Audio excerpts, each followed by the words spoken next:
क्या बोलते भाई लोक, जय शिवराय. काकाचा आलता आपल्याला फोन, मोरे काकाचा. काका म्हणे आपल्याला बुट्टीपुरीला सामान आणायला जायचा म्हणे घरचं. मी आलं ठीक आहे म्हटलं.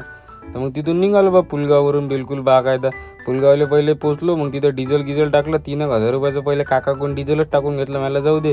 मग निघालो वर्धा बायपासनं बिलकुल बाकायदा. सन पिरिरिरी तन निघालो.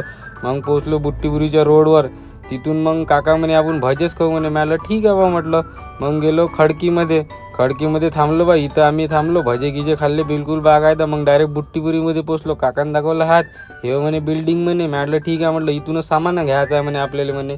म्हटलं ठीक आहे म्हटलं. मग गेलो लिफ्टमधून अंदर गेलो घरी. हे होय मोऱ्याच्या बहिणीचं घर बिलकुल बागायदा. वेदांत मोरे नाही का त्याच्या बहिणीचं.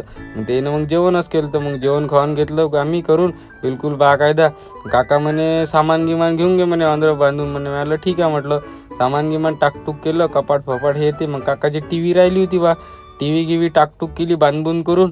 तिथून मग निघालो बिलकुल बाकायदा. कुठं तर घरी जायसाठी धामणगाव रोडनं लागलो होतो मग आम्ही. चला मग आजचा ब्लॉग इथंच खतम करतो. बाकीचं उद्या बोलू. ऋषा बोलते, लोगों के दिल के दरवाजे खोलते.